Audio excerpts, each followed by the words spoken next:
Assalamualaikum warahmatullahi wabarakatuh. Ikhwan fil Islam, kaum muslimin dimanapun berada, terutama para jamaah Majelis Ta'lim Al-Islam. Ini adalah gedung Majelis Ta'lim Al-Islam. Alhamdulillah berada di areal seluas 2000 meter. Gedung ini sehari-hari digunakan untuk kegiatan ta'lim, terutama kajian tadabbur Al-Quran. Kita berharap pada tanggal 1 Ramadan nanti gedung ini sudah memiliki atap. Oleh karena itu, para ikhwan fil Islam yang ingin berkontribusi pada pekerjaan atap gedung ini, silakan menghubungi nomor-nomor yang akan dipublikasikan oleh kami. Mari kita raih surga Allah dengan cara menjadi bagian dari penyelesaian pembangunan gedung Al-Islam ini. Terima kasih, jazakumullah khairan katsiran. Assalamualaikum warahmatullahi wabarakatuh.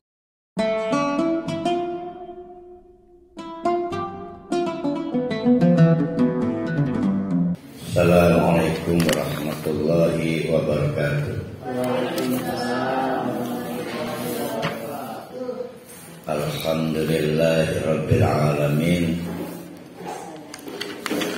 Nahmaduhu wa nasta'inuhu wa nastaghfiruh wa na'udzu billahi min shururi anfusina wa min sayyiati a'malina.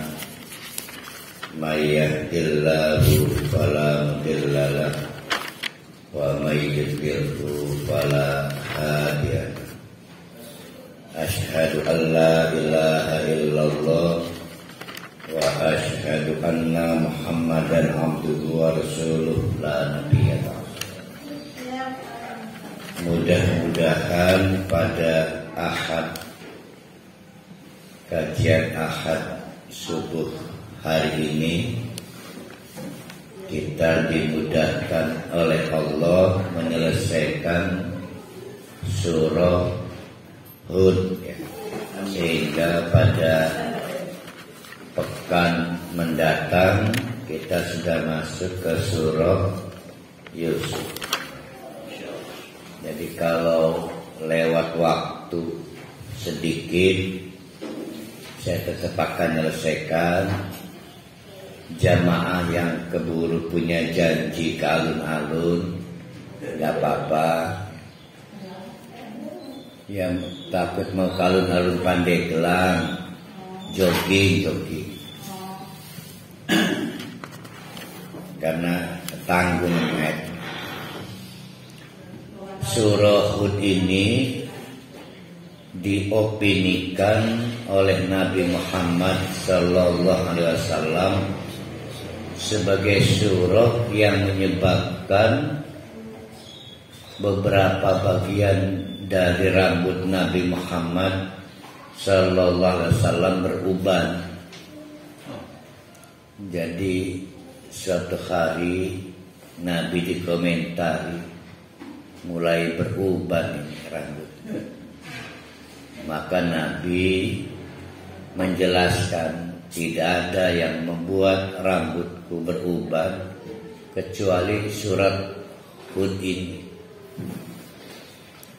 Jadi itu bedanya Nabi dan kebanyakan orang Indonesia. Nabi rambutnya beruban karena dampak surat Hud. Menurut presiden saya, orang rambutnya beruban karena banyak mikirkan negara. Bedanya di sini. Nah, ini menarik opini Nabi Muhammad ini. Rupanya bagi Nabi Muhammad, uraian surat Hud ini pastilah menguras pikiran, karena berkaitan dengan bagaimana berantakannya perjalanan dakwah nabi-nabi sebelum beliau mengalami kegagalan demi kegagalan, di mana umat-umatnya berakhir dengan hukuman dari Allah. berbagai jenis azab yang sudah ditampilkan, dan semua atau kisah-kisahnya diantaranya diabadikan di surat Hud ini. Nah, bagi kita bagaimana? Apakah kita akan ikut-ikutan beruban karena surat Hud? Ya tentu mestinya lebih dari itu lagi. Cara pandangnya adalah ini surat oleh Allah dimaksudkan untuk mensugesti Nabi Muhammad Sallallahu Alaihi Wasallam. Alhamdulillah buram loistak kelabi abang tapi seni belawu. Jadi karena abang belawu kurang mencorong abang. Mensugesti Nabi Muhammad untuk tidak gagal lagi, dan kita sudah lihat itu. Nah, maka bagi kita ketika kita mengkaji surat Hud, yang kita pikirkan adalah dua hal sekaligus. Yang pertama adalah bagaimana keadaan pembangkang Nabi, dan bagaimana Nabi Muhammad sukses menyelesaikan tugas dakwah. Ada dua. Satu sisi ada kaum yang memang ada kaum sungsang, kita sudah kaji, menjungkir balikan fitrah, lelaki suka pada laki-laki, perempuan suka pada perempuan. Akhirnya diazab dengan kaki diangkat ke atas, dihancurkan kaum. Ada kaum yang lacur karena perdagangan bebas, intimidatif kepada konsumen, juga dihancurkan, dan berbagai hal. Itu kita pikirkan bahwa aturan Allah tentang azab tidak berubah. Mungkin di dunia azab sudah dimulai atau ditunda nanti di akhirat. Tapi berjalan aja, enggak berubah. Yang kedua, contoh Nabi Muhammad menyempurnakan tugas dakwah. Dua-duanya kita pikirkan. Nah, itulah yang harus kita ambil, karena kita akan masuk ke kesimpulan akhir dari surat Hud. Kita akan masuk ke ayat 109.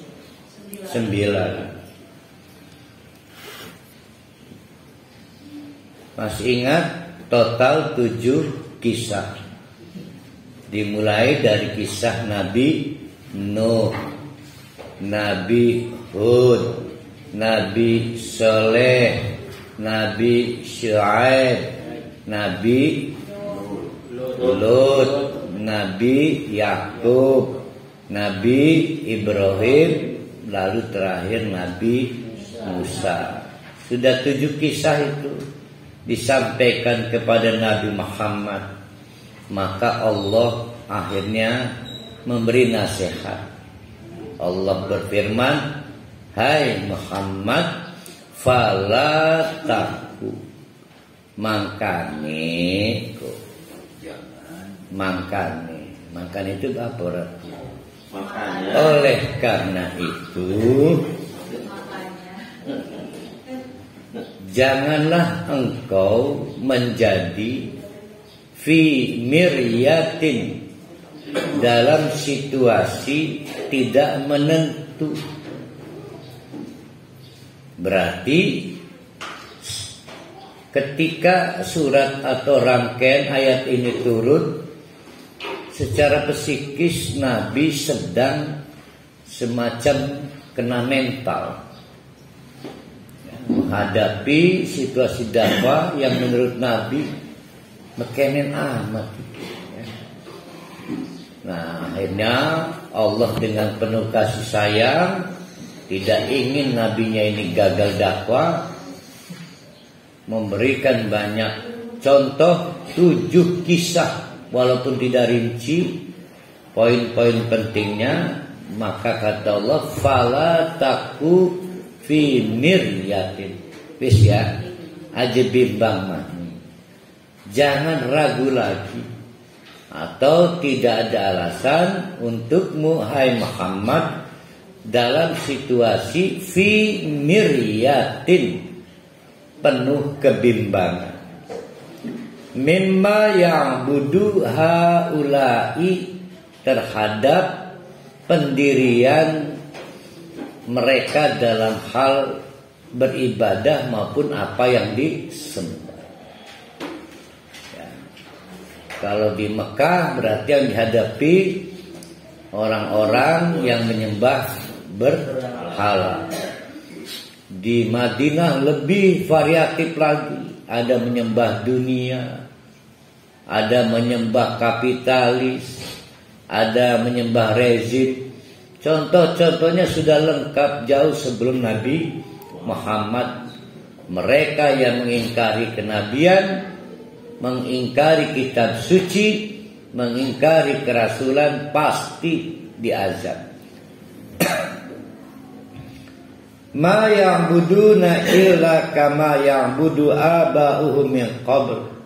Bukan barang baru hai Muhammad. Yang kamu hadapi bukan barang baru, dari dulu sudah begitu. Mereka yang menolak nabi, mereka yang menolak rasul adalah orang yang pegangannya adat istiadat, titik sejebuk. Ya. Maka kata Allah, ma ya'buduna, argumentasi bahwa mereka punya cara ritual, cara beribadah itu illa kama ya'budu aba'uhum min qabl, hanya didasarkan kepada contoh orang-orang tuanya dahulu, tradisi. Jadi kalau hari ini masih ada ustadz membanding-bandingkan agama yang dicontohkan Nabi Muhammad dengan pertimbangan kebudayaan, basi, ya, lemah mental, sindrom, lebih takut pada kekuasaan daripada azab Allah. Ya, naudzubillah. Sudah harus berakhir ya. Tidak ada NU, tidak ada Muhammadiyah, tidak ada Persis.